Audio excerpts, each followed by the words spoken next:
So Evie School, Parkway Elementary with Pine Tree, they did that first year of COVID when everybody was wearing masks and going back to school. They wanted to give back to the community, and so they did a penny war between all of their grades. And as they were doing the penny war, they raised, a decent amount of money for the Highway 80 Women and Family Shelter, because those kids that are in that Women's and Family Shelter do feed into Parkway, so that it is a very close relationship that we have with them. And so when school was finishing up that year, Evie looked at me and she was like, well, Mom, who's going to donate during the summertime?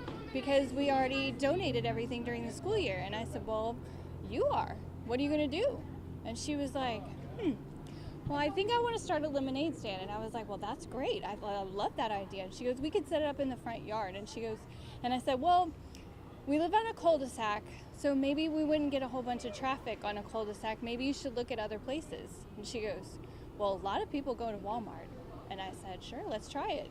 So I brought her up to Walmart the next day, and we spoke to the manager, and the manager just loved her and said, yeah, I'm going to need a business plan from you. We're going to need to know what your hours are, how many people are going to be there, what you're planning on selling, and for how much, and all the things. And so we went back home, and she wrote it out that year with a crayon and construction paper. She drew a little picture, and then we brought it back up here, and they were all just like, yes, let's do this. So this is really all her idea. Every single bit of it has been her idea, yeah. So this is the 4th year that we've been doing it. She started out when she was 8. She's 11 now. So in total, the first 2 years, we raised over $3,000 for the Highway 80 Women's and Family Shelter. And then last year, we raised another, I think it was close to $1,800. And so this year, we're hoping for a little bit more than that, so we can donate to the Women's Center of East Texas. So we were in close contact with Highway 80 and the person that was affiliated with Highway 80, and then when we went and got back in contact with her the next year, she had moved to a different organization, and she was like, I want you to look at this one, but feel free to do whatever you want to. So we went and toured the facility, and we talked to a whole bunch of the people. We did some research on it, and then Evie decided on this. She had 3 other facilities that she was considering, but in the end she chose the Women's Center of East Texas because of the really valiant work that they do for our survivors. So when we first started out, I was not expecting anything. Like, my husband was not even here at the moment. Like, he was out on a conference. And so it was just me and a bunch of the neighborhood kids that decided to get together and come to Walmart and do it. And by the end of the day, I was sitting on quite a decent nest egg of cash, and I was like, oh my goodness, I don't even know what to do with this.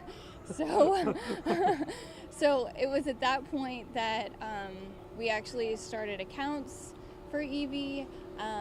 Last year, we started working towards getting her own nonprofit. And so this year we have applied for that. We haven't received a response yet, but we have applied for her to have her own nonprofit so that all of the proceeds can go to her, and then she can direct those funds to the different entities and charities. As far as I know, from what we've talked about so far, she wants to continue this for the foreseeable future. And so because she wanted to continue it for the foreseeable future and everything's going digitally now, we wanted to sign up with PayPal and Cash App. We learned that with the first couple of years that everybody was like, well, if you had Cash App, I would donate. And so at that point, it's a little difficult whenever you start crossing lines with personal and nonprofit. And so we wanted to make sure everything was on the up and up. So we are in the process, like I said, of starting her own nonprofit so that she can be sheltered, and we can be sheltered from all of it. And making sure that at that point she can decide what charities she wants to go for, and which ones she wants to support, because everything goes back to whatever charities that she's working with. Do you think she'll continue this on in high school, or maybe even expand and do her own thing? Because she seems ambitious, wouldn't you say? Yeah, she is very ambitious, and when it comes down to it, she has the heart of a supreme giver. Like, everything that she does, she just wants to give back to the community, which obviously I'm super proud of.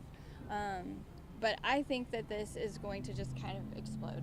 Like, every year she gets all of her friends involved in it, and everybody's very excited whenever they hear what the dates are, and what we're actually going to be doing and where we're going to be located and all the things. So I can only see it growing, hopefully.